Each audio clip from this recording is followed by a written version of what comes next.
여러분은 어때요? 서양 애들 기준으로 남자애가 예뻐, 여자애가 예뻐? 똑같이 예쁘지, 미친 새끼들아. 근데 영화 처음에 시작하면은 우리 아버지는 쓰레기였습니다 이렇게 시작하던가. 아무튼 아버지가 동네 돌아다니면서 칼라 TV 훔쳐가지고 그거 팔고 그걸로 또 도박을 해가지고 돈 날리고 이런 사람으로 나와. 엄마는 도망갔고. 이 영화를 좀 요즘 MZ 친구들이 보면 이해를 아예 못하실 것 같은데, 저 완전 어렸을 때 간혹 있는 일이었는데, 그러니까 저 완전 어렸을 때면 80년대 후반이잖아요. 80년대 초까지는 이런 일이 좀 비일비재했대. 옛날에 펠레가 축구 황제가 될 수 있었던 이유가 70년대 칼라 TV 보급이라고 말하는 전문가도 있을 정도로 볼 수 있어야 빨든 말든 할 거 아니야. 펠레 이전에도 디스테파뇨 황금 화살인가 별명이 막 그래. 그다음에 바비 찰튼 경 등등 해서 펠레 조금 전에도 축구 뒤지게 잘했던 사람들이 있었어. 근데 그때는 TV가 없어. TV가 없는데 우리가 어떻게 알아? 그 현지에 있는 로컬 팬들이나 알지. 근데 펠레가 60년대 데뷔를 하긴 했지만 이제 70년대부터 이제 전성기 가고 하면서 80년대까지도 뛰었고 해서 TV가 보급이 돼서 처음으로 TV가 나오고 축구를 틀어주는데 그때 제일 잘하는 사람이 펠레야. 펠레가 황제가 되는 거지. 그래서 예전에는 TV가 워낙 귀해서, 그러니까 지금으로 치면은 과장을 좀 보태겠습니다. 과장 좀 보태서 TV가 한 1억 되는 거예요. 여러분, TV가 1억이면은 사겠습니까 우리가? 그러니까 13인치 TV인데 1억이야. 못 사잖아. 그러니까 옛날에 우리도 책 많이 봤어. 그 시절에는 80년대까지는 못 사. 근데 동네에 TV에 그 바보 상자에 1억을 태워? 이런 사람들이 계셔. 근데 또 그분들이, 그렇게 돈을 쓰는 분들이 그냥 존나 부자여서 그걸 사는 게 아니야. 그러면 동네가 달랐지. 만약에 1억짜리 TV를 쉽게 살 수 있을 정도로 부유한 사람이었으면은 아예 우리랑 다른 동네에 살 테니까 만날 일이 없어. 근데 우리랑 같은 동네를 살아. 물론 우리보다 조금 여유가 있긴 한데 1억짜리 TV를 살 정도는 아니야. 근데 그분이 1억짜리 TV를 사는 이유는 얼리 어댑터인 것도 있지만 요걸 사서 내가 이 마을에 약간 기강을 잡고 싶은 거야. 아, 저기 칼라 TV 있는 집. 나한테 잘 못 보이면 TV 못 봐.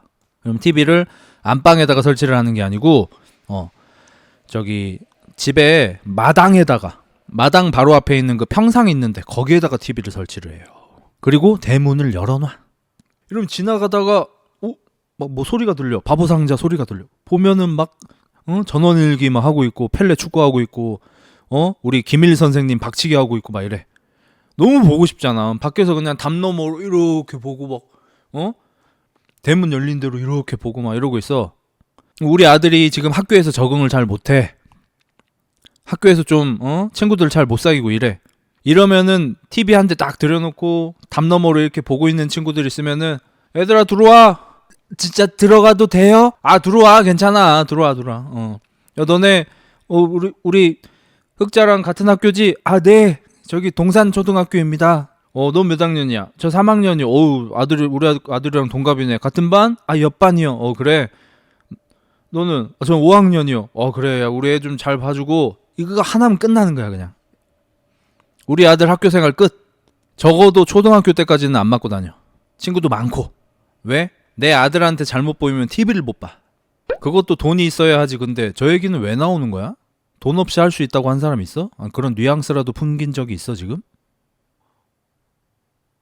재윤아 뭘 또 그 정도까지 해. 그냥 대충 미안하다 하면 되지. 그러니까 이게 아버님들도 어머님도 마찬가지겠지만 우리 애가 좀 적응을 못해. 그러면 우리 어렸을 때 많이 썼던 치트키가 뭐냐면, 저도 마찬가지로 저도 어렸을 때 이사를 좀 다녔으니까, 저도 그때 학교 들어가기 전인데 이사 간 첫날 엄마가 짐 정리 좀 되고 나면은 바로 저하고 이제 동생하고 데리고 동네 놀이터로 가요. 과자를 좀 사서 가서 이제 애들 이렇게 놀고 있잖아. 그러면 얘들아 안녕 이러면 예 안녕하세요 이러면 우리 이제 이번에 이사 왔고 얘는 김흑자고 얘는 김흑진데 이러면서 애들이랑 좀 같이 놀아줄 수 있어? 그러면 네 좀 시원찮네. 대답을 하긴 하는데 시원찮네. 그러면서 자 이거 하나씩 먹고 사이좋게 놀아 이러면서 과자를 하나씩 줘줘. 그러면 네 알겠습니다 아주머니 이러고 이제 바로 첫날부터 친구 먹는 거야. 요게 이제 우리 어릴 때 치트키였거든. 우리보다 더 전 세대에서는 뭐 저 TV, 라디오, 만화책 뭐 이런 걸 이용할 수도 있는 거고 장난감 같은 거. 예를 들어서 TV 살 돈까지는 없잖아. 그러면 90년대까지도 통했던 거는 이제 레고. 집에다가 레고를 한 20만 원짜리 한 10 얼마짜리 두 개를 사다 놔. 한 30만 원 하겠네. 레고를 30만 원치를 사놓잖아. 그럼 동네 애들 다 와가지고 각자의 창조성을 또 펼치죠.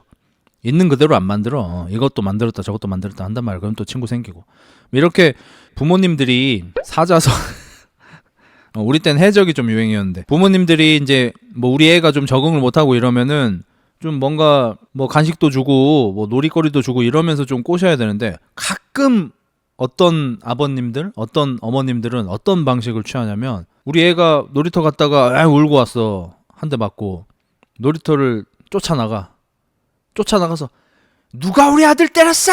막 소리를 꽥꽥 지르면서 막 쥐잡듯이 잡아요. 그러면 애들이 걔랑 놀겠냐고. 안 놀지. 그러면 따 당하는 거야.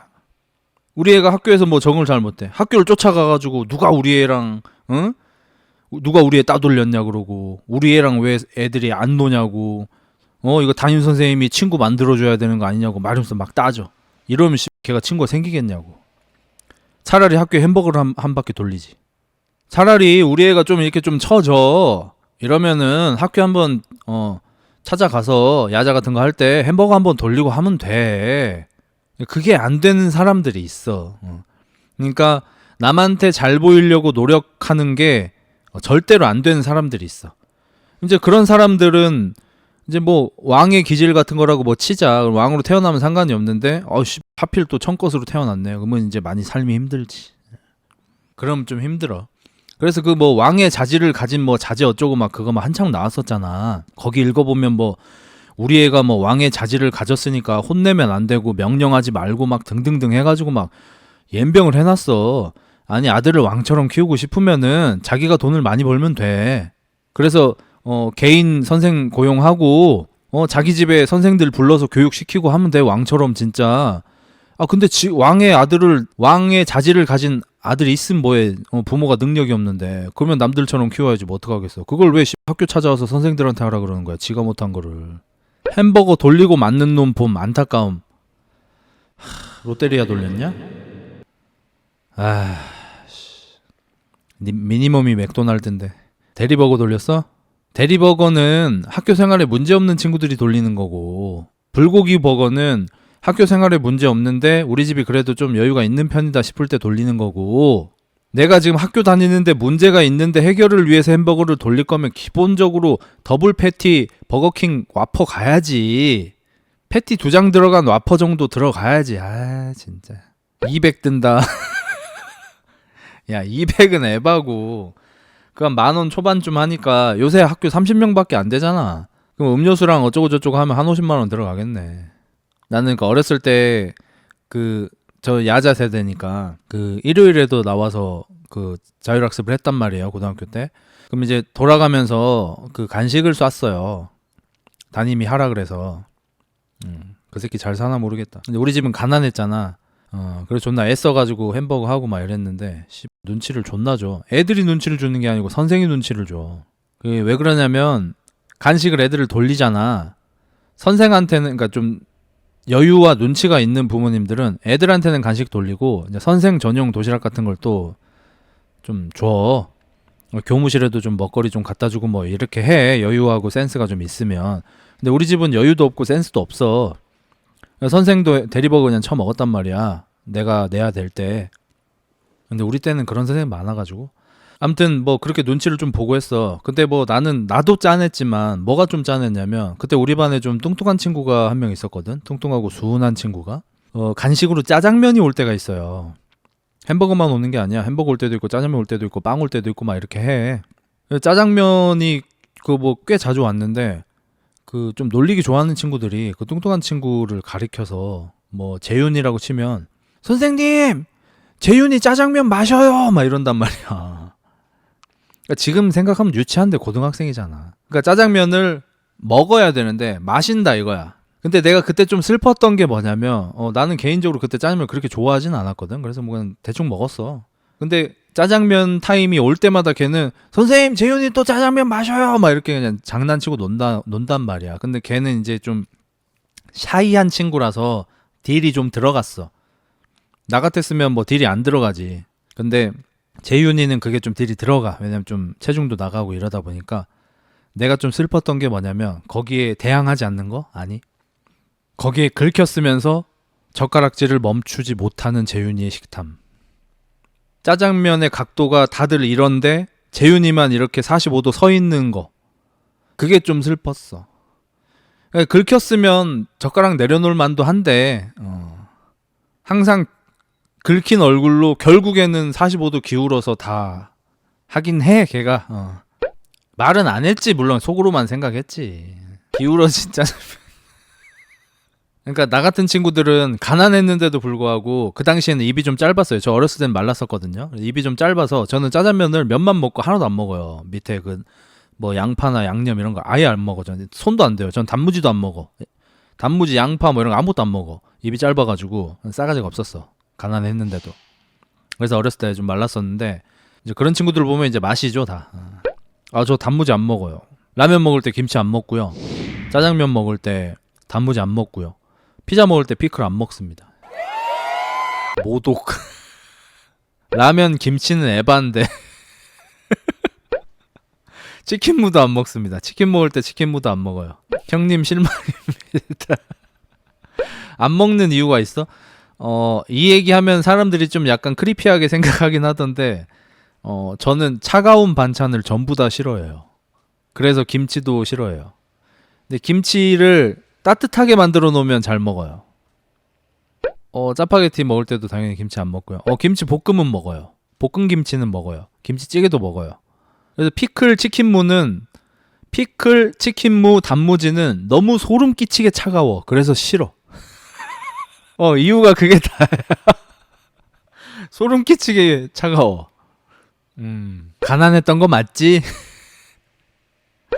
냉면은 먹죠. 왜냐면 냉면은 원래 차갑게 설계된 음식이야. 냉면은 원래 차가운 거야. 냉면이잖아. 김치는 뜨겁게 설계된. 김치는 요리가 아니잖아. 밑반찬이잖아. 그러니까 차갑게 설계된 요리는 먹는다고. 김밥도 먹어요. 왜냐면 김밥도 차갑게 설계된 요리란 말이야. 밑반찬하고는 달라. 요리하고 반찬은 다른 거야. 메인 디쉬와 사이드 디쉬는 달라. 야, 외국에서 김치 뭐라 그래? 코리안 샐러드라 그래. 물론 김치 그대로 쓰는 경우도 있지만 코리안 샐러드 이러면서 먹어 외국 애들. 김치는 샐러드야. 뭐야 이 개똥 철학은. 당사자만 아는 철학이라는 게 있어요. 그럼 샐러드는 따뜻합니까 형님? 그러니까 샐러드는 메인 디쉬가 아니잖아. 그러니까 먹든 안 먹든 선택이 있다는 거야. 냉면은 메인 디쉬야. 먹어야지. 이제 무슨 말인지 대충 이해 가지. 그러니까 나는 개인적으로 사이드 디쉬, 그러니까 반찬 중에서 차가운 애들이 싫다는 거야. 동치미는 살면서 한 번도 안 먹어봤을 수도 있어. 한 2번 먹어봤나? 동치미 먹으면 동상 걸려. 동치미 국수는 먹죠. 왜냐면 그거는 메인 디쉬니까. 이해를 못하네. 이제 대충 이해해야지 임마. 동치미는 안 먹어. 걔는 사이드 디쉬인데 차가우니까. 차가운 반찬 안 먹는다니까 나는. 근데 동치미 국수는 또 얘기가 다르지. 걔는 메인이잖아. 동치미 국수는 먹어요 또. 이제 무슨 말인지 알겠지? 그럼 육회 안 먹어. 저 새끼 이해를 아예 못하네. 아씨. 육회는 먹지. 차갑게 설계된 메인 디쉬잖아. 무조건 먹지 당연히. 쟤 바본가 쟤? 아직도 이해를 못하네. 그러니까 애초에 차갑게 설계된 요리, 메인 요리는 차가워도 먹는다고. 냉면, 동치미 국수, 뭐 비냉, 육회 다 먹는다고. 근데 차가운 반찬은 안 먹어. 흑오빠 그럼 보쌈에 김치 안 먹어? 그건 먹죠. 왜 먹을까? 맞춰봐요. 보쌈하고 김치를 먹습니다. 왜 먹을까요? 그렇지. 아는 애들 나오네. 보쌈 배달을 올 때 김치가 약간 데펴져서 와. 보쌈이 하도 뜨거워가지고. 그럼 먹지 내가. 온도 재면서 드세요? 갑갑하네, 갑갑해. 지금 나 정도 이제 되면 이런 식으로 40년 살아온 새끼면은 딱 보면 알아, 보면. 응? 딱 보면 알아. 썬구님 반응 궁금한데.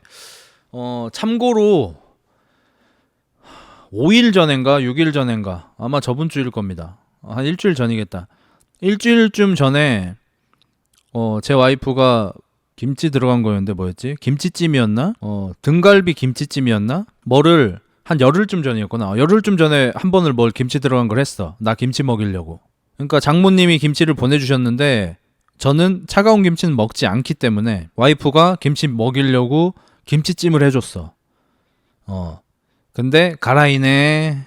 너무 매워. 제 고양이 혀예요. 매운 거 잘 못 먹어요. 그래서 너무 매워서 못 먹겠다고 안 먹었어. 그리고 나서 한 4, 5일쯤 지나서 김치 등갈비찜을 새로 해줬어, 와이프가. 그래서 그 와이프도 이제 요리 초급자니까 인터넷이나 유튜브 같은 데서 레시피 그대로 따라서 한단 말이야. 레시피 그대로 양념장을 만든 다음에 딱 절반을 싱크대에 버려요. 그리고 물 좀 더 넣고 끓여. 그럼 딱 나한테 맞아. 김치 빨아서 주진 않아요. 비위생적이잖아. 형님, 식은 밥은 안 드십니까? 식은 밥은 좋아합니다. 이거는 나조차도 나를 용서하기 어렵긴 해. 근데 식은 밥을 좋아해. 내 논리에 맞지 않아. 그래서 차가운 밥을 먹을 때마다 나도 어느 정도 죄책감을 갖고 먹어요. 근데 좋아. 요즘 분들은 전혀 모르시겠지만 요즘은 학생이 부족하죠. 옛날에는 학교가 부족했습니다. 그래서 저희 때도 오전반, 오후반이 있었어요. 학교를 아침에 8시에 가는 반이 있었고 오후에 뭐 12시, 1시 이때 가는 반이 있어. 학생이 너무 많아가지고 저 때도 초등학교 때 잠깐 있었습니다. 90년대입니다. 근데 여긴 80년대죠. 80년대엔 뭐가 있었냐면 야간이 있어요. 야간. 아예 모르는 애들도 있구나. 그러니까 자, 초등학생 기준으로 초등학생은 하루에 수업을 그 4시간, 5시간만 받으면 되잖아요. 학생이 너무 많아서 좀 조절을 해야 되니까 수업을 4시간만 받아. 초등학교 저학년의 경우는 특히. 그러면 한 8시에 출석을 해서 9시부터 4시간 받으면 어떻게 해요? 9시, 10시, 11시, 12시. 12시에 수업 끝나잖아.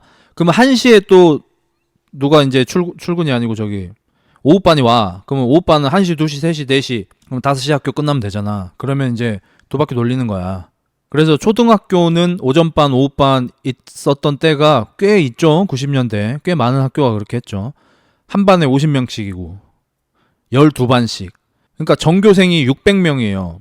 저도 전교생 항상 500 몇 명이었거든요. 500명 정원이어가지고 막 400 극후반이나 아니면 500명 좀 넘거나 막 이랬는데 그때는 사람이 워낙 많아서 저 때는 12반 한 45명 정도였던 것 같아요. 정원이. 저보다 좀 더 전에는 60번까지 있었던 적도 있었고. 그러니까 그렇게 학생이 많았어. 학교는 적고.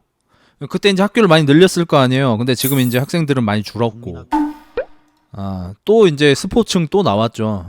이렇게 영화를 이렇게 정말 심도 있게 차근차근 설명을 해주고 있잖아. 근데 오늘도 역시 또 스포츠층이 또 왔어요. 그러니까 뭐 아는 거 하나 나오면은 못 참는 애들이 반드시 이렇게 나와. 이해를 못 하겠어. 지금 이렇게 서사를 쌓아가고 있잖아. 조인성이 왜 공부를 하게 됐는지. 그리고 공부를 하게 돼서 이제 어떤 일이 벌어질지 사람들이 기대를 하고 있잖아. 걷다 대고 스포를 해. 레알 더킹 안 본 새끼가 어딨다고 리뷰 보러 오는 거지. 그러니까 저렇게 넌시눈까지는 그냥 뭐 대충 이렇게 하고 넘어간다 쳐. 넌시눈 플러스 이제 자기만의 신념까지 있는 친구들은 저렇게 뭔가 자기가 잘못해서 혼을 나면 내가 왜 잘못한 거냐고 저렇게 따지는 친구들이 있어요. 다들 알고 있는 거니까 좀 해도 된다. 일단 다들 알고 있는 거라는 것도 뭐 동의를 못 하겠지만 뭐 더킹이 잘 된 영화긴 하지만 여기 있는 사람 다 봤겠습니까? 근데 그걸 떠나서 저도 성시경 형님한테 들었던 얘기인데 발라드는 엔딩 부르려고 부르는 노래래. 그만큼 엔딩이 중요한 거야.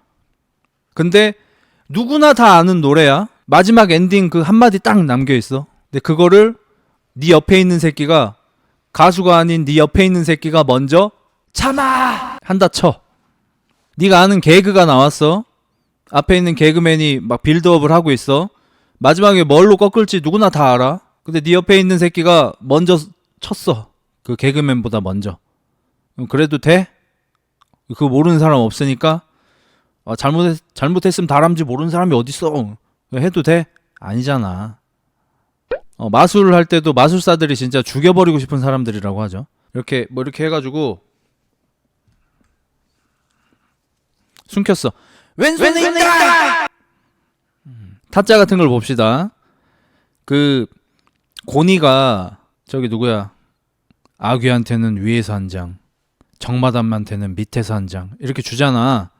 주고 나서 아귀가 팍 화투장 막은 다음에 정마담 패는 밑장에서 뺐지. 넌 나한테는 뭐 8땡을 줬을 것이요. 이러고 정마담한테는 뭐 9땡이나 뭐 장땡을 줬겠지. 뭐 이렇게 하면서 하잖아. 그때 그 옆에 있던 호구 아저씨가 뭐라 그래?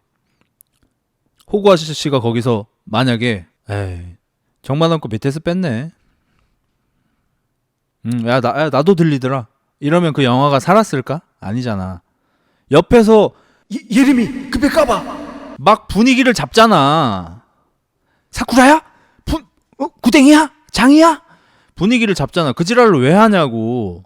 옆에서 설레발 잡고 바람 잡고 하는 애가 있어야 돼. 장이야. 장이야구나. 예림이 급할까봐 장이야! 막 이러면서 설레발을 치잖아. 그런 캐릭터를 왜 쳐넣겠냐고. 그런 데에다가. 아무튼 많이 샜죠. 공부를 잘하는 친구들은 좀 공부 열심히 해서 좋은 직장을 갖고, 공부 열심히 안 하는 친구들은 몸이 고생하는 안 좋은 직장을 갖고, 좀 이런 이분법적인 사고를 하는 선생들이 존나 많긴 했어요. 공부를 열심히 하면 뭐 아내 얼굴이 바뀐다, 뭐 공부를 열심히 하면 남편 직장이 바뀐다, 막 이런 거를 급훈으로 할 정도로. 지금이면 난리 나죠. 지금이면 명백한 차별이죠.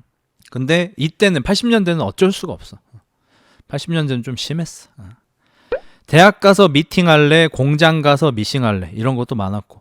근데 이때 이거는 정말 선생들이 자기가 선생이니까 마치 되게 우월한 존재가 되어서 학생들한테 진리를 알려주는 것처럼 이런 식으로 씨부리는 새끼들이 존나 많았어. 옛날에 80년대에는 90년대까지도. 근데 이게 너무 잘못된 게 뭐냐면 80년대까지 뭐가 되게 많았습니까? 다자녀가 많았잖아요. 그때는 기본이 3명이야 3명 4명씩 낳았단 말이야.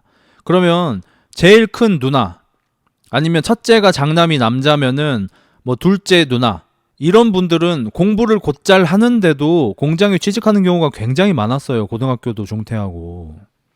왜냐면 가사가 좀 어려우니까 애를 4명이나 학교를 보내긴 어려워. 이러면 여기서 이제 남자애 1-2명만 대학 보낼 생각하고 딸내미들은 공장 보내서 일 시키고 이랬단 말이야.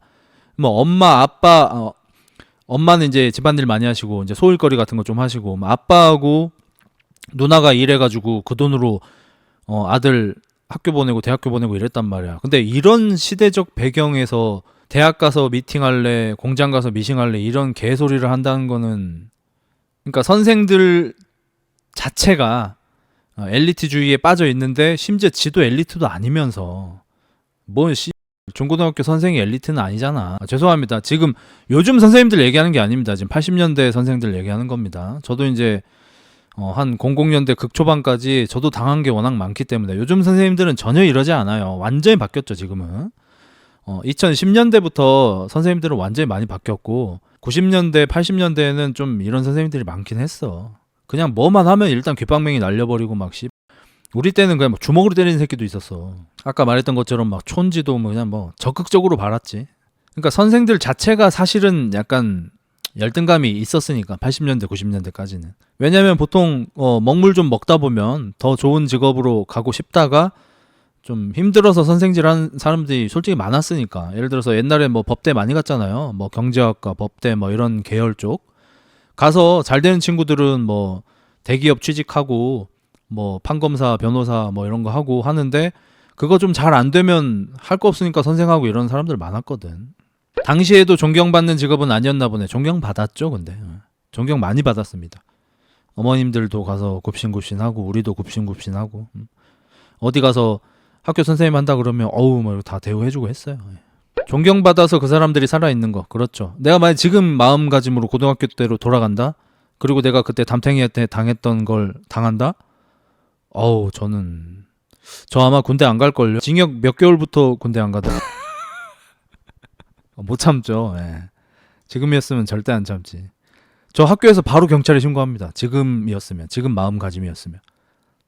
그때는 그냥 다들 애들이 너무 순했어. 때려도 죄송합니다.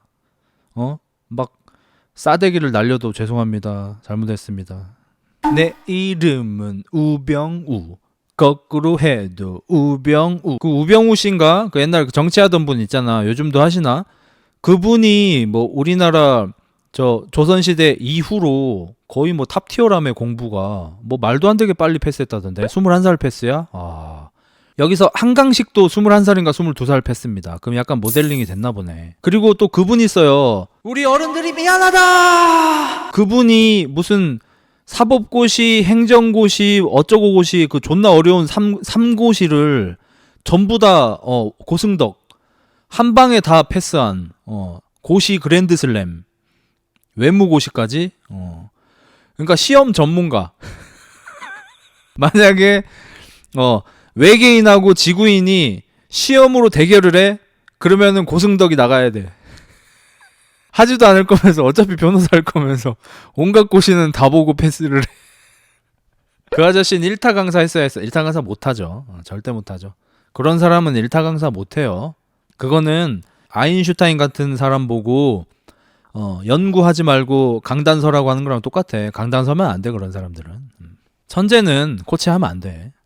이해를 못 한다니까. 그 유명한 거 있잖아요. 카렐린.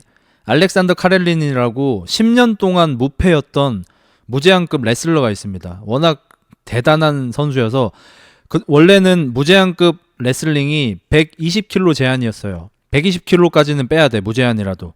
근데 카렐린이 다이어트가 안 돼서 세계 레슬링 협회에서 제한을 130kg로 늘려줬습니다. 그 정도로 중요한 인물이었어요. 아무튼 푸틴 경호원도 하고 그 양반이 이제 그 러시아 국가대표 레슬링 팀 코치를 한 자료가 몇 개가 있어요. 비디오가. 그 비디오 보면 뭐라 그러냐면 밀치세요. 그러면 상대가 넘어져서 엎드려서 버티려고 할 겁니다. 엎드린 상대의 허리를 잡고 드세요. 그리고 바닥에 내동댕이 치세요. 5점. 상대가 이렇게 엎드려서 돌아가지 않으려고 버틸 겁니다. 그때 허리를 잡고 들어서 던지면 5점입니다. 그걸 누가 모르냐고. 여러분, 끌어안아서 한 바퀴 돌리면 3점인데 들어서 내동댕이 치면 5점이에요. 이걸 몰라 애들이. 돌리면 3점, 던지면 5점인데 뭐 하겠습니까? 던져야지. 발버둥 치는 130kg를 어떻게 던짐? 그러게 말이야. 그러게 말이야. 안 돼. 그 헬스도 좀 비슷한 게 있는 게 뭐 저하고 좀 친분이 있는 사람이긴 하지만 제가 디스를 잠깐만 하자면 저기 누구냐? 송기은 씨가 가슴이 존나 좋아요. 진짜 좋아 가슴이. 뭐 철순이 형님급 정도 되지 않으면 송기은보다 가슴 좋은 사람 진짜 잘 없거든요. 근데 송기은이 맨날 하는 얘기가 아니 가슴 근육은 그냥 직각으로 잡고 이렇게 수평으로 잡고 그냥 수직으로 밀어주기만 하면 된다. 가슴 근육이 여기 흉골 센터에서 이게 상완골에 붙어 있으니까 여기를 이렇게 움직여주기만 하면 가슴 크는데 그걸 왜 못하냐 막 이래. 근데 적지 않은 사람이 그 스타일로 벤치를 하면은 어깨가 마탱이가 갑니다. 그래서 벤치프레스 특히 고중량 많이 쓰는 코치들이 뭐 유튜브에서도 마찬가지고 코칭할 때 보면은 이거를 완전히 수평으로 하면은 가슴에 자극은 좋지만 어깨에 위험하니까 조금 사선으로 잡으세요. 다 이렇게 얘기를 해요. 송기은은 그게 괜찮은 몸인 거예요. 근데 안 괜찮은 몸도 많아요. 그걸 몰라 타고난 사람들은. 그래서 천재들은 조금 코칭하기에는 조금 아쉬운 게 있죠. 저는 대부분의 배우는 역할을 잘 맡아야 된다고 생각하고 그래서 필모그래피가 중요하다고 생각을 해요. 예를 들어서 김희원 배우인가요? 그 아저씨에서 이거 방탄유리야 이 개새끼. 그 아저씨 연기 잘하시잖아. 선역도 잘하고 악역도 잘하고 똑똑한 역할도 잘하고 좀 안 똑똑한 역할도 잘하고 대부분 다 잘하시잖아. 근데 그 김희원 아저씨조차도 연기 개 못했던 적이 딱 한 번 있거든요. 제 기억에. 그게 예전에 이승기였나? 누구였나? 뭐 무슨 뭐 구미호 비슷한 거 뭐 했던 게 있어요. 구미호 외전이 아니야. 다른 걸 거야 아마. 구미호 외전인가? 아무튼 거기서 그 이승기 스승인가로 나와요. 내 여자친구 신서유기는 개새끼야. 국가의 선거 같아. 거기서 이승기의 스승인가로 나와. 그게 야 신민아 나온 거냐 수지 나온 거냐 헷갈려 뒤지겠네. 수지 나온 거네. 이때 논란이 많이 됐던 게 일단 첫 번째로 이유비가 조연이었는데 연기를 뒤지게 잘해. 잠깐 나왔는데. 근데 수지가 연기를 너무 못해. 그래서 이거 수지 주연 맞냐 막 이러면서 그때 기사 많이 떴어요. 여기에 묻힌 게 뭐냐면 유연석이 이때 또 연기를 좀 쳐. 근데 이승기는 못해. 그러니까 주연 커플은 연기를 못해. 조연 커플은 연기를 잘해. 근데 여기에 묻힌 게 김희원 아저씨가 소정법사라는 스승님 역할을 하는데 김희원 아저씨 연기 더럽게 못했어 진짜. 아 진짜로. 아 장난 아니었다니까. 너네 나중에 유튜브에서 검색해서 봐봐. 김희원 아저씨 연기 못하는 게 이때가 처음이야. 그 무슨 CF에서도 아니야 텅스텐이야 막 이러면서 막 말 같지도 않은 걸로도 연기를 잘하셨잖아. 근데 이 법사 역할은 도저히 못하시더라. 그거랑 마찬가지로 텅스텐 CF 있어 임마 찾아봐 뭔지 모르면. 그러니까 역할이 안 맞는 거지. 뭐 참고로 이때 수지 씨가 이 작품에서 성준이라는 분 만나서 이제 첫 이제 연애를 하시죠. 성준 이 새끼도 아우 죄송합니다. 성준도 그 우리나라 대한민국 새끼 목록에 넣어야 돼. 뭐 비 뭐 몇 명 있잖아. 우리나라 나쁜 사람 연정훈 비 뭐 있잖아. 거기 원래 라인에 들어갔어야 돼. 수지 첫 남친은 쎄. 수지는 지금으로 치면은 딱 저기 뭐야 장원영 씨 생각하시면 돼요. 장원영 씨가 나중에 첫 남친을 사귄다고 생각해봐. 그 개새끼 아니야. 수지는 장원영 씨보다 위면 위지 아래는 아니었어. 그 당시 임팩트. 근데 애들이 그 이민호는 많이 아는데 성준은 잘 모르더라. 이민호 전에 성준 씨였어. 공식적인 첫 남친일 뿐. 그러면 좀 네가 덜 딱해 보여? 아니요. 성준은 공식적인 첫 남친이었지 진짜 공식 남친은 따로 있었답니다. 그게 너는 아니잖아. 근데 왜 삐대? 그게 너야? 왜 네가 가오를 잡어? 그래서 나도 예전에 어디서 들은 건데 우리나라는 연기를 배울 때 무조건 바로 뭐 발성 배우고 표정 배우고 감정 배우고 막 이렇게 한대. 보통 연기자분들이 할 때 물론 학교를 가면 다르겠지만 근데 미국은 그 배우들이 그 대학교에 가서 연기 전공을 하지 않더라도 어디 학원에 가서 배우고 뭘 배우더라도 무조건 몸부터 배운다고 하더라고. 자세부터 배우고 막 네가 뭐 예를 들어서 뭐 검사라고 생각하고 서 있어봐. 네가 건달이라고 생각하고 서 있어봐. 이런 것부터 배운다고 하더라고. 그래서 막 마임 같은 것도 많이 배우고 춤도 배우고 막 그렇게. 근데 우리는 다 막 표정하고 목소리 막 이런 걸로만 다 어떻게 좀 대충 어떻게 하려고 하는 그런 느낌이 좀 강한 것 같아. 그래서 뭐 프렌즈에도 뭐 그런 장면 나오죠. 뭐 예를 들어서 좀 의미심장한 나쁜 생각을 하고 있는 표정을 지어봐. 뭐 이런 지문이 있었어.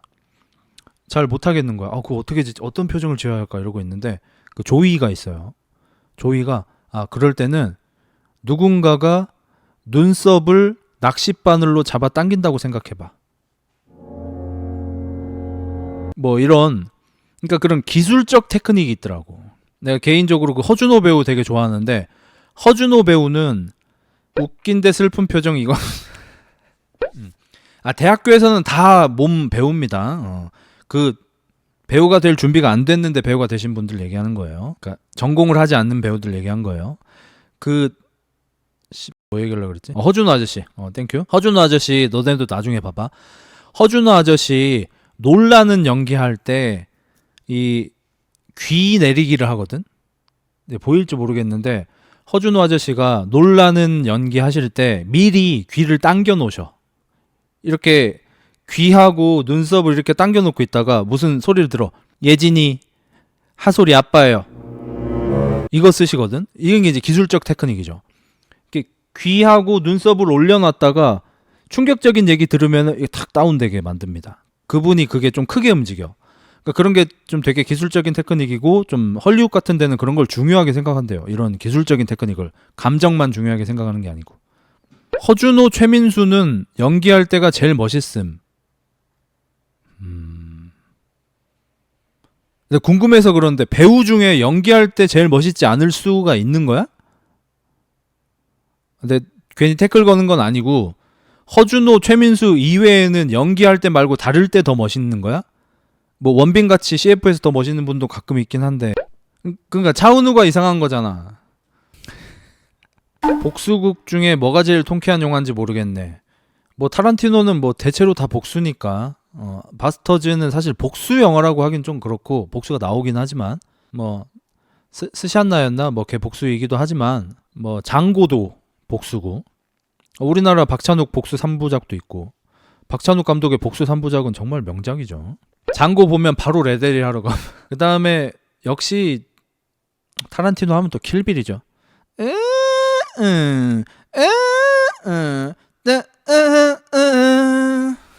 킬빌도 나중에 할 수 있으면 하고 싶다. 킬빌도 기가 막히죠. 유리창 닦는 씬인가요? 유리창은 그게 아니고 낑낑이죠. 유리창은 킬빌은 진짜 그 OST 진짜 뒤져. 타란티노는 음악도 잘 쓰잖아. 천재 같긴 해. 휘파람도 있고.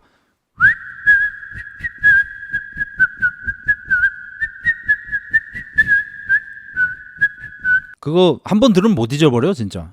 그 아까 말한 OST는 황금화장에서도 엄청 많이 썼었고.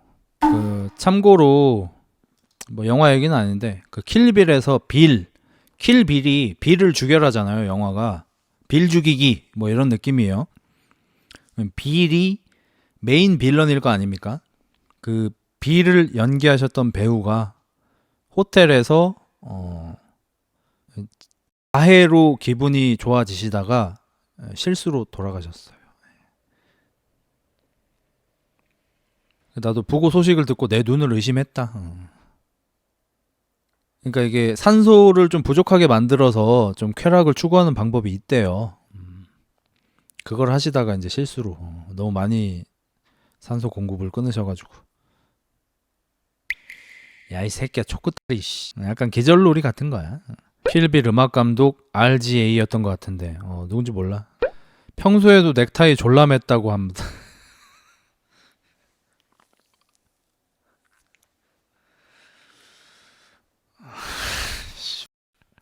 야 설마 새끼야 이씨. 그만해. 돌아가신 분인데 그만해. 그 예전에 그 유럽에서 한때 그 허리가 가늘수록 미인이었던 시대가 있었잖아요. 그래서 그때 그 코르셋 막 누가 많이 쪼여서 누가 허리 가늘게 만드나 막 대결을 했을 정도로 그때도 돌아가시는 분들이 꽤 계셨다고 하죠. 그 세게 졸라가지고. 근데 코르셋은 요즘도 팔더라. 넥타이는 안 파냐 그럼? 뭔 소리야 그게. 코르셋이 잘못한 건 아니잖아. 넥타이도 잘못이 없고. 누가 보면 넥타이는 단종된 줄 알겠어. 인스타 광고에 허리 얇게 만들어준다 함. 영 틀린 얘기는 아닐지도. 왜냐면 코르셋을 강하게 조이면 장에 안 좋거든요 실제로. 뭐 거의 대부분의 내장한테 안 좋겠지만 특히 장이 안 좋아요. 장이 안 좋아지면 소화 흡수력이 떨어질 테니까 살이 좀 빠질 수 있겠죠. 정보 가터벨트는 남성용이 시초다. 그것도 이제 예전 유럽에서 프랑스 아니면 영국일 것 같은데 보통 이상한 건 보통 거의 두 개에서 다 하니까 남자의 미적 기준이 두꺼운 종아리였던 시대가 있어요. 그래서 그때 남성들이 타이즈를 입고 본인의 두꺼운 종아리를 자랑하고 다녔고 이제 그 방편 중에 하나로 이제 종아리에다가 패드 같은 걸 넣기도 하고 가터벨트 같은 걸 차기도 하고 막 그랬다고 하죠. 그러니까 여자들한테 막 뽕 넣는다 뭐라 하잖아. 남자도 상황 비슷해지면 똑같아. 막 어깨 넓은 남자 요새 좋다고 하니까 어깨뽕 많이 팔리잖아. 키높이도 많이 팔리고. 남자도 만약에 가슴 큰 남자 인기 많아지면 가슴에 뽕 넣을 거야. 남자들도 다 똑같아. 조금씩은 사기치고 싶어. 일반인들도 많이 해요. 어깨뽕 요새. 팔리는 숫자를 봐. 그 깔창 같은 경우에는 실제로 우리나라 인구보다 더 많이 팔렸다고 하죠. 물론 뭐 어느 정도 소모품이니까 감안을 하긴 해야겠지만 열심히 하시잖아. 동물들도 수컷이 더 화려한 애들이 많지라. 암컷 꼬시기 위해서. 그런가? 뭐 공작 이런 건 너무 유명하긴 한데 전반적으로 봐도 수컷이 더 화려한가? 뭐 사자도 그러긴 하네.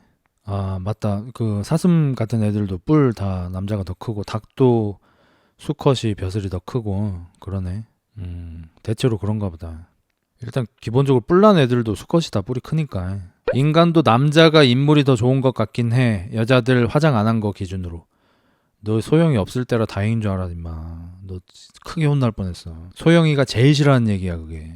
서양 애들 어릴 때 보면 여자애들보다 남자애들이 더 귀엽긴 하더라. 그건 네가 좀 잘못된 거 아닐까? 검사 한번 받아봐. 여러분은 어때요? 서양 애들 기준으로 남자애가 예뻐 여자애가 예뻐? 똑같이 예쁘지 미친 새끼들아. 애기 땐 다들 예쁘고 귀엽지 뭔 소리 하는 거야 이 쓰레기들아. 진짜 전래다. 전래야. 일단 LGBT는 유전적인 영향이라고 결론이 지금 나 있는 것 같아요. 왜냐하면 유튜브나 트위치 같은 데에 공통적으로 써 있는, 그러니까 서양 기준으로 하지 말아야 할 행위에 적혀 있는 게 뭐냐면 타고난 것에 대해서 비난하지 말 것 뭐 이렇게 써 있어요. 근데 그 중에 하나가 LGBT예요.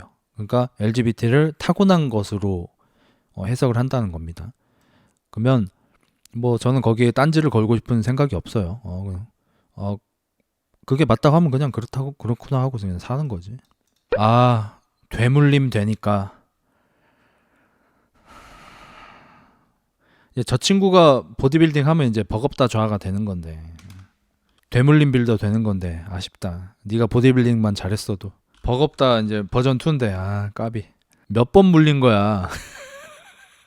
그 버겁다 행님이 그 강경원 씨 그 라이벌이었던 이진호 빌더가 인스타그램에다가 이제 뭐 글 같은 거 쓰실 때 항상 버겁다를 이제 벅없다라고 쓰셔가지고 그래서 이제 버겁다 빌더가 되셨죠.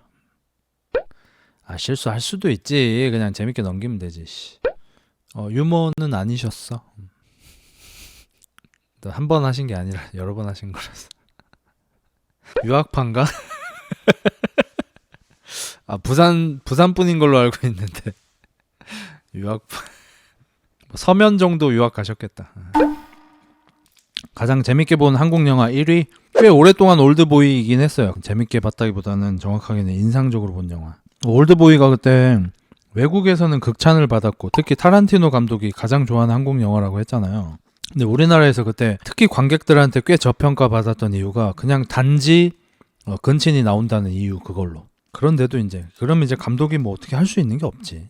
제가 극장을 좀 안 가게 된 이유들이 저는 이제 물론 뭐 영화에 따라 다르고 뭐 분위기에 따라 다르고 이래요. 예를 들어서 뭐 그냥 여자친구랑 뭐 손짠나이나 치려고 극장을 갈 수도 있는 거잖아요. 그 사람들도 다 이해해요 저는. 근데 저는 진지한 영화는 좀 진지하게 보려고 노력하는 편이에요. 많이 집중해서.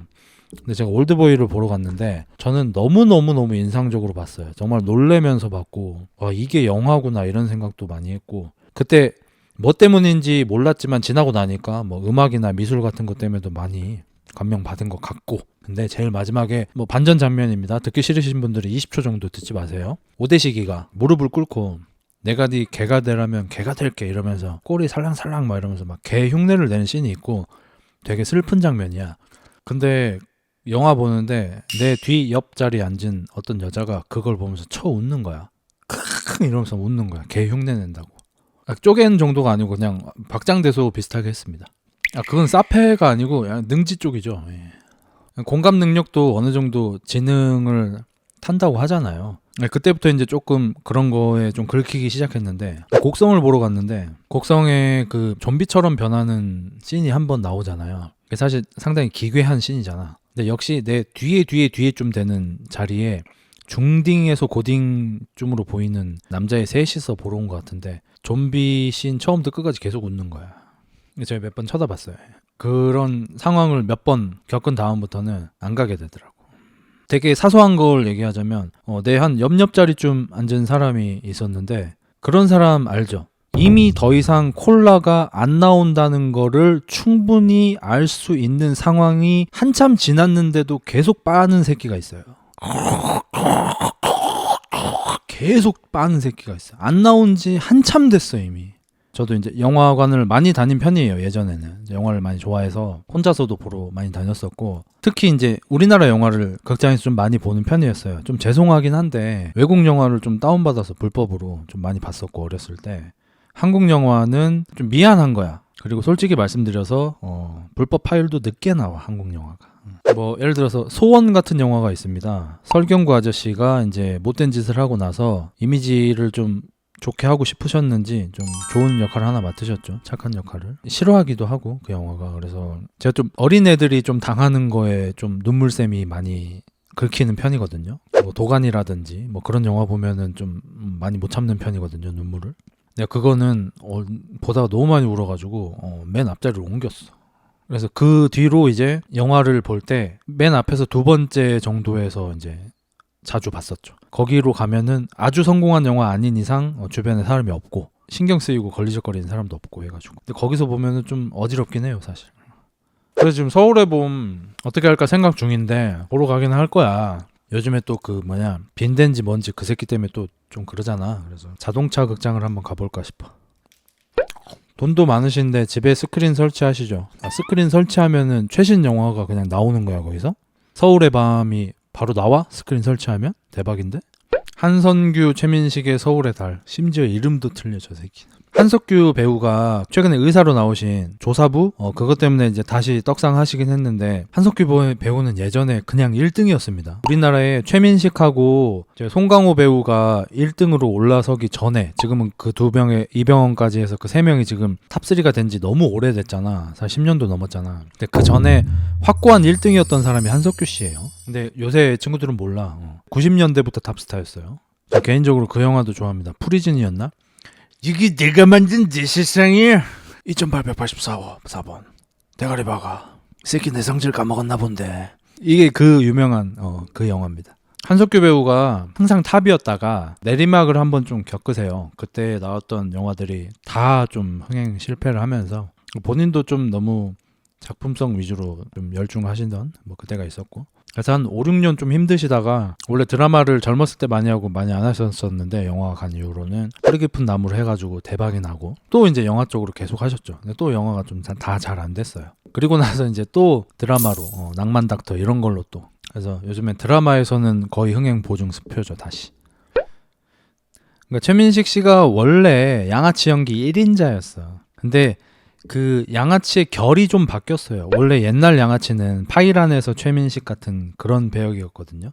완전 짠내 나는 그 개 삼류 양아치, 막 강약 약간 개 오지고 약간 요런 느낌이 원래는 옛날에 양아치 느낌이었어서 최민식 배우가 그 연기를 정말 잘했었는데, 이제 어느 순간부터 그 막 조폭마누라하고 두사부일체 이런 게 성공을 하면서 양아치의 이미지 자체가 좀 바뀌었어요. 그래서 임창정 배우가 이제 갑자기 양아치 연기 1인자 막 이런 얘기를 막 듣게 됐죠. 양아치 결이 달라 좀 뭐. 그리고 이제 유승범으로 왔을 때 이제 또 바뀌었지.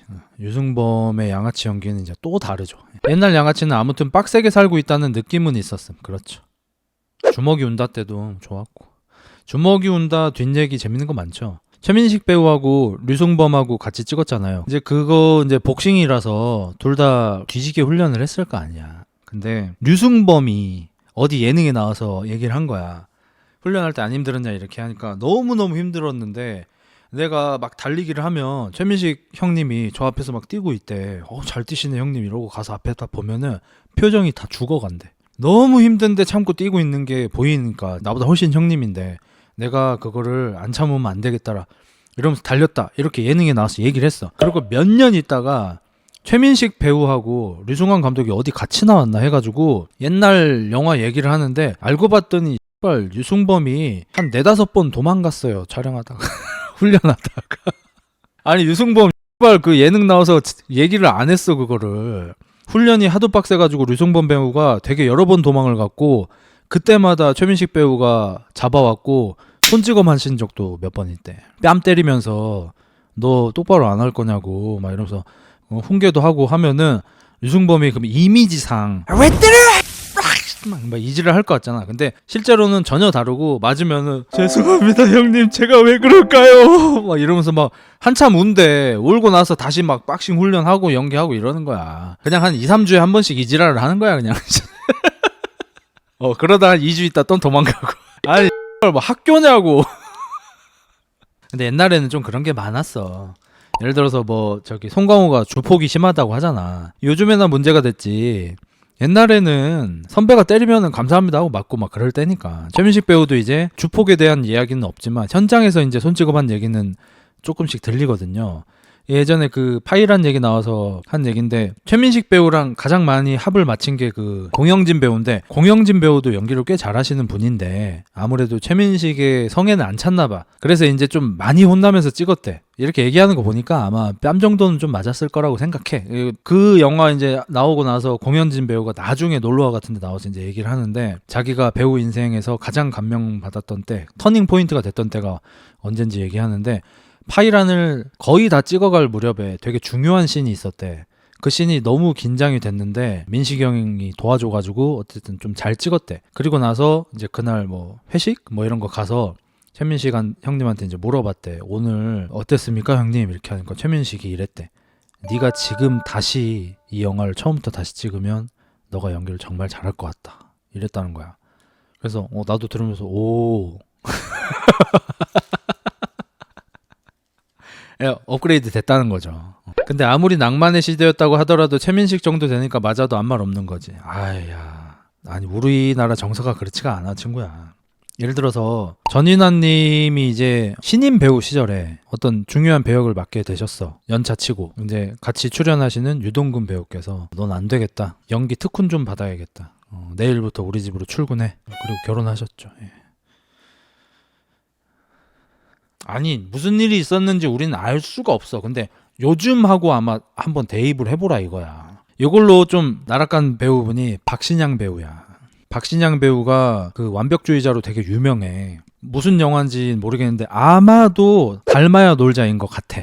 그때 박신양 배우가 탑티어 배우였고 연기력으로 우리나라 1, 2등 하던 그런 배우였고, 너무 완벽주의가 심해서 외국 배우들은 전부 트레일러를 가지고 다니면서 거기서 완벽하게 컨디션 조절을 하고 연기를 들어가는데, 우리나라 배우들만 카니발 같은 데에서 쪽잠 자면서 찍으니까 연기가 안 나온 거다 이래가지고 우리나라 최초, 아니 우리나라 유일하게 캠핑 다니는 그 트레일러 그거를 가지고 다니면서 거기에서 이제 침대 설치하고 하셔가지고 편안하게 이제 주무시면서 대기하고 뭐 이렇게 했을 정도로 연기에 열정이 대단하신 분이에요. 이건 욕할 일이 아니죠. 근데 문제가 뭐였냐면 후배들한테 강요를 좀 해. 닮아야 놀자가 스님파 대 조폭파가 이렇게 형성이 돼 있는 영화야. 그럼 우리 조폭파는 스님파하고 사생활에서도 어울려선 안 돼. 이래가지고 영화 촬영하는 몇 달 동안 자기 조폭 연기하는 후배들한테 스님 연기하는 애들이랑 말하지 말라 그러고, 밥 먹을 때도 따로 앉아서 먹으라고 하고. 다니엘 데이 루이스는 그쪽으로 넣지 말자 야. 역사상 유일하게 아카데미 나무조연상을 3번 받아드신 분 아니야. 다니엘 데이 루이스는 어느 정도 수준이냐면 메소드 연기를 하는 분이죠. 그분이. 메소드는 이제 그 캐릭터에 거의 빙의하는 연기라고 생각하시면 돼요. 계산적인 연기가 아니고 내가 그 캐릭터가 됐다고 생각하는 연기. 이런 연기를 하는 뭐 예를 들어서 히스레저 이런 분들의 단점이 그 배역에서 빠져나오지 못했을 때 정신적인 데미지를 입는다는 거죠. 특히 그 배역이 빡셀 경우. 다니엘 데이 루이스는 1화 중에 연극 내용이 죽은 아버지의 귀신이 보이는 연극을 하고 있었는데 연극 도중에 응급실에 실려가신 적이 있어요. 실제 본인 아버지가 보여가지고. 여기는 another level이고, 나도 술 먹다 응급실 간 적 있는데. 크리스찬 베일 얘기도 하나 해줄까? 제가 영화를 좋아해서 뒷얘기를 이것저것 많이 압니다. 크리스찬 베일이 그때 한창 체중을 늘렸다 줄였다 할 때였어요. 막 많이 할 때는 막 100몇 킬로, 줄일 때는 막 50몇 킬로까지 뺀 적도 있잖아. 그리고 나서 그 처칠 역할인가? 뭐 그거 하는 배우가 있었어. 그 배우가 엄청 뚱뚱하게 이렇게 분장을 하고 연기를 해서 아카데미 나무주연상을 받았거든. 그래서 아카데미 시상식에서 만나서 그분한테 가서 살 어떻게 찌웠어요? 진짜 힘들죠? 이렇게 가서 물어봤는데 그분이 나 분장한 건데? 그 뒤로 크리스찬 베일이 이제 안 해요. 찌웠다 뺐다를. 게리 올드만도 참 좋은 배우죠. 레옹에서 약쟁이 연기는 아마 전 세계 모든 배우들이 약쟁이 연기를 할 때 참고를 했다고 할 만큼 굉장한 연기를 보여줬고, 제 5원소 때도 장난 아니었고. 무빙 봉식이도 진짜 찌웠다 뺀 거라는데 봉식이는 분장 받기에는 아직 급이 좀 안 되지. 야, 무빙의 봉식이가 배역이 90kg야. 얘가 65kg네. 25kg 쪄야 되잖아. 근데 딱 대본 리딩 같은 걸 하는데 와가지고 감독님 저 분장 해야 되니까 뭐 한 몇 시간 정도 먼저 나와 있을까요? 이러면 감독이 대본 이렇게 보다가 조 감독 보면서 야, 얘 뭐라 그러냐 지금? 분장해달라는데요? 한바탕 웃음꽃이 피어지죠. 예. 그리고 이제 감독이 와서 눈 쳐다보고 얘기하죠. 야, 4주 줄게. 20kg 늘려와.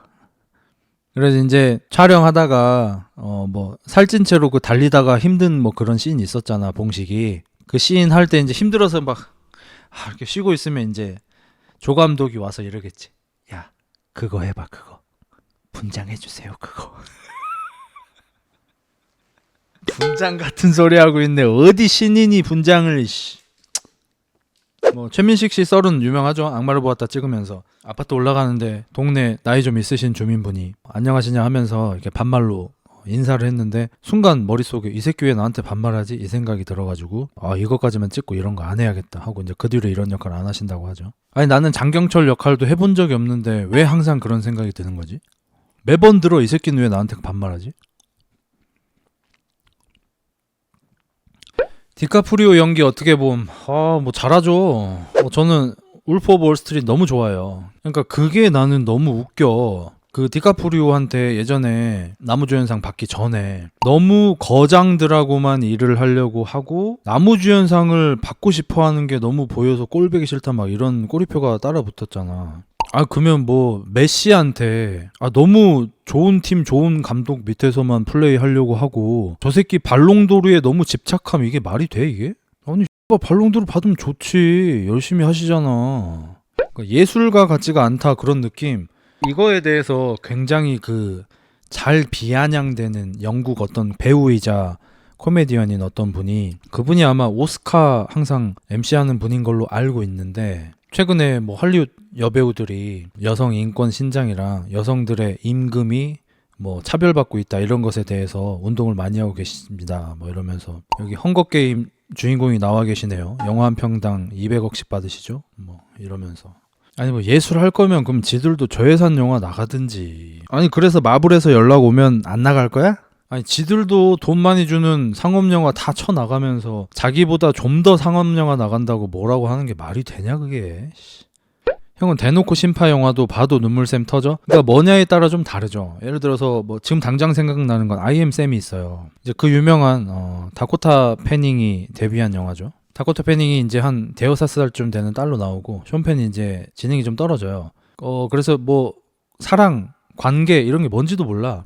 몸은 성인인데 그날도 마찬가지로 그냥 있었는데 어떤 여자가 갑자기 자기 재워줘서 너무 고맙다고 하룻밤 자줘요. 숀 펜은 바라지도 않아. 뭔지도 몰라 그게. 왜냐면 정신적으로는 아이니까. 그래서 뭐 그냥 가만히 누워 있었어. 근데 뭐 다 일이 해결됐지. 근데 여자가 임신을 해버린 거야. 그래서 9개월이 지나고 아기를 낳고 도망가 버려 여자가. 그 버리고 간 딸이 다코타 패닝이에요. 그래서 너무 사랑해주면서 키우는데 이제 다코타 패닝이 학교 들어갈 나이가 되니까 아빠의 지능을 넘어서 버리죠. 그러니까 딸도 아빠를 약간 창피해해. 조금. 그런 상황에서 딸의 친구 생일 파티에서 뭐 어찌어찌 하다가 약간의 폭력성을 보여줘요. 근데 사실 폭력이 아닌데 딸의 친구의 이 어깨 쪽을 좀 강하게 잡아서 안 돼 이러면서 옆으로 이렇게 밀친 게 다긴 한데 그게 이제 폭력 신고가 들어가서 재판을 받는데 얘가 지금 아이를 키울 능지가 안 된다 이런 판결이 나와서 딸을 국가한테 뺏겨요. 또 미국에는 입양을 많이 하니까 입양을 하고 싶어하는 사람들이 많으니까 그래서 다코타 패닝이 입양을 가야 돼 강제로. 그때가 되니까 다코타 패닝도 여태까지 아빠를 창피했던 게 너무 미안하고 아빠랑 계속 살고 싶고 왜냐면 아빠를 너무 좋아하거든. 근데 어쩔 수 없지. 입양을 갔지. 입양을 가고 나서 숀 펜이 딸이 너무 보고 싶으니까 근처로 이사를 갑니다. 그리고 내가 이대로 있으면 딸을 잃을 수밖에 없잖아. 그래서 스타벅스 같은 데에서 알바도 하고 이제 아빠가 근처에 살잖아. 이 딸내미가 아주 행복한 집에 입양을 가거든요. 정말 좋은 집이고 양 부모도 굉장히 좋은 분들이에요. 특히 양 엄마가 양 딸 다코타 패닝을 너무 사랑해줘요. 쳐다만 봐도 눈물을 흘릴 것 같은 그런 감성을 가진 사람이야. 너무너무 사랑해서. 근데 그 딸내미가 밤마다 2층 방에서 그 창문으로 기어 내려와서 배관을 타고 내려와서 맨발로 걸어서 인형 하나 들고 아빠를 찾아가는 거야. 아빠랑 자고 싶어가지고. 그래서 엄마가 찾아가면 데리러 가득하고 찾아가면 데리러 가고. 그게 이제 계속 반복되니까 이제 양 엄마가 포기하죠. 이건 이제 그냥 대놓고 심파예요. 자 이제 울어라 이거거든요. 근데 안 울기가 힘들죠. 예.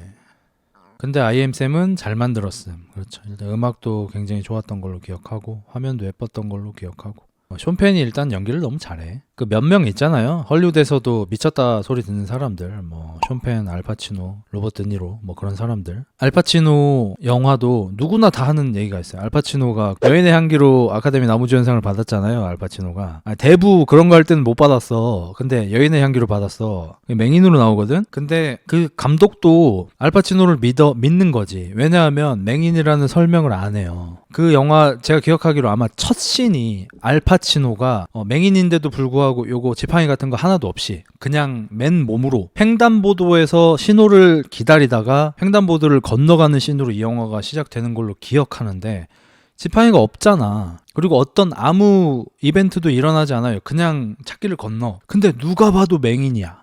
뭐 아무 일도 안 일어나. 예를 들어서 영화적 장치로 대놓고 뻔하게 할 거면은 지팡이를 들게 하든지 아니면은 초점이 없는 눈을 일부러 클로즈업을 해서 보여준다든지 아니면 평범하게 길을 건너는 줄 알았는데 사람들하고 부딪힌다든지 이런 영화적 장치를 만들 거 아니에요. 근데 할 필요가 없어. 왜냐면 횡단보도에서 신호를 기다리고 가만히 서 있는데 맹인이야. 그냥 아직 움직이지도 않았어. 그냥 가만 서 있어. 그냥 나도 몰라. 그냥 보자마자 저 사람 눈 안 보이나 보다 바로 알게 돼요. 그냥 5초 10초 만에. 그 정도였어. 그냥 이게 배우가 한번 작두 타면 그렇게 되더라. 헐 봤죠. 헐도 어떻게 설명을 해야 될지 내가 모르겠어. 재밌게 봤어. 근데 심지어 제가 그거를 별 생각 없이 봐가지고 그냥 코스 옆난 아저씨가 뭐 그냥 순진하게 쳐다보고 있길래 그 사람이 조커일 줄은 상상을 못할걸? 아마 두 영화를 거의 연속적으로 봐도 만약에 출연진 안 보고 보면 같은 사람인지 모를 수도 있어 진짜로. 호아킨 피닉스인데 조커 때랑 너무 많이 달라. 아무튼 그런데 그 영화를 내가 봤지. 내가 러브 딜리버리 최근에 하면서 고통을 많이 받잖아. 이게 바로 씹적 허용?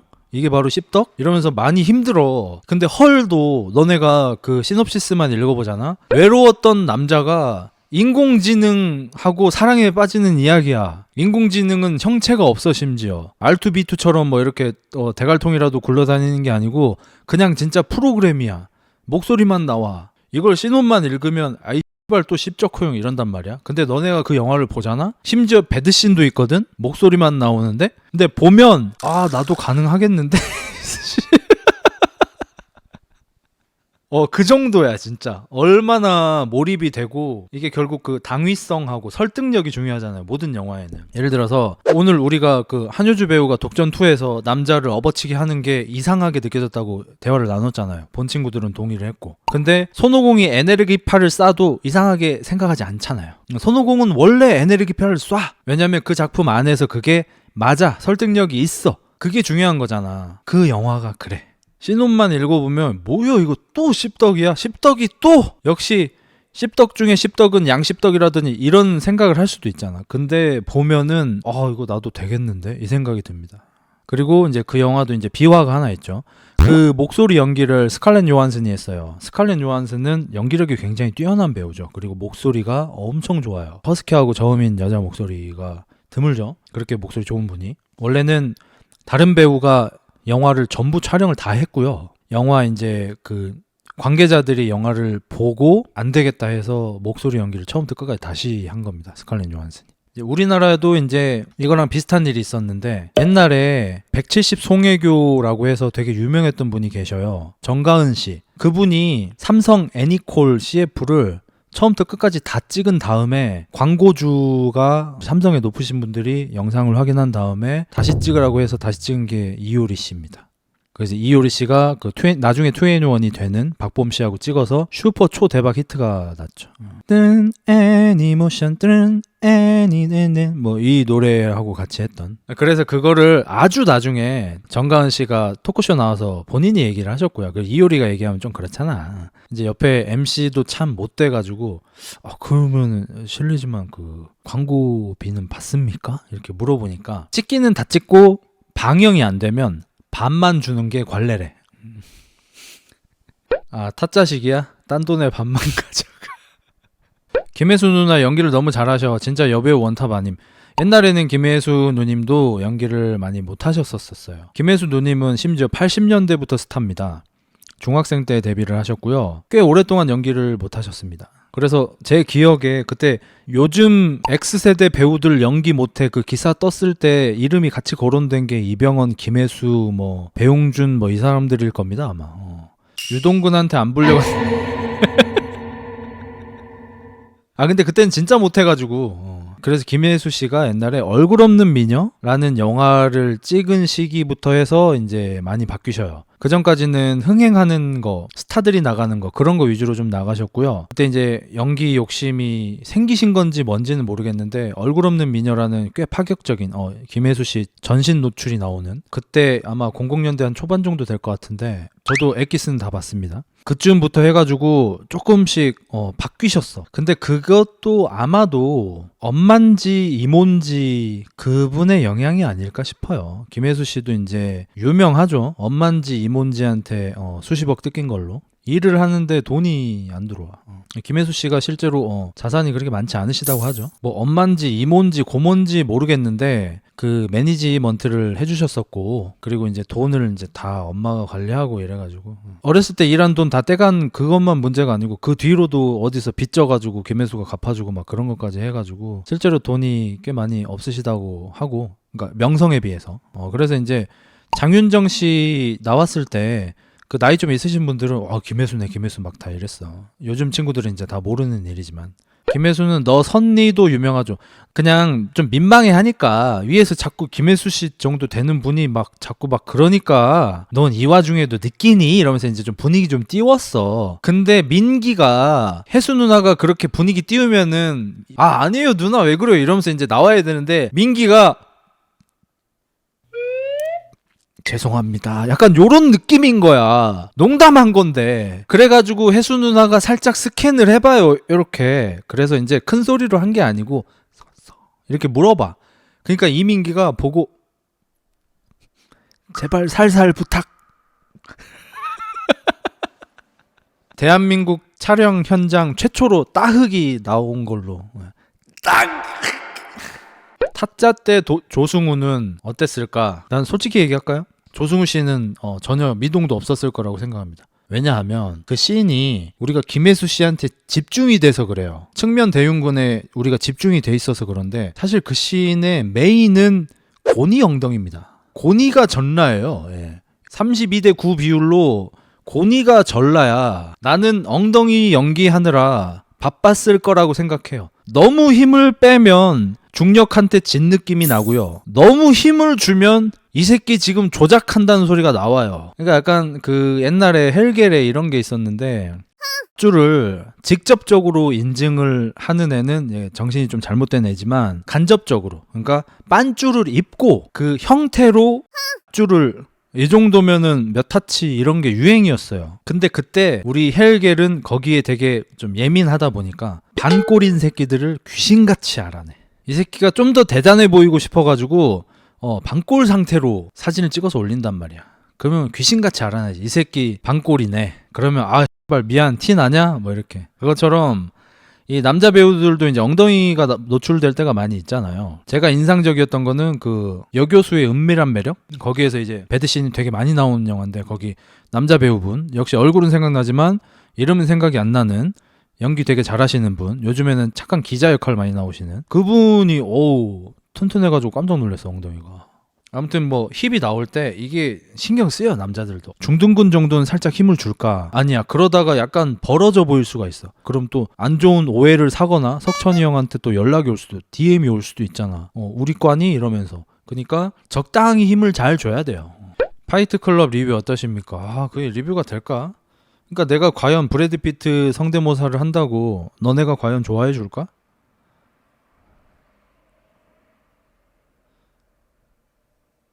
브래드 피트 몸이 정말 멋졌죠. 그 새끼는 다 잘생겼어. 전신이 다 잘생겼어. 개인적으로는 이제 파이트 클럽 때 몸도 멋지지만 전 트로이 때 몸을 좀 더 좋아하거든요. 트로이 때 약간 벌케가 돼 있어가지고. 아킬레스 건의 어원이 되는 이야기죠. 아킬레우스 엄마가 아킬레우스를 최강의 전사로 만들고 싶어서 몸에다가 바르면은 무적이 되는 어디 바닷가에 데리고 가서 몸을 씻겨줍니다. 근데 몸을 씻겨줄 때 발목을 잡고 씻겨줬어. 이렇게. 그래가지고 발목에 못 발라준 거야. 그 무적의 바닷물을. 그래서 아킬레스 건만 약점인 거예요. 그래서 아킬레스 건이 아킬레우스의 약점이다 해서 이제 아킬레스 건이 우리가 쓰는 그게 된 겁니다. 그래서 그 트로이에서 유명한 씬이 있죠. 양쪽 군대가 맞서게 됐는데 여기서 존나 큰 전사가 나와서 일기토 떠서 결정하자. 그 왕이 아킬레스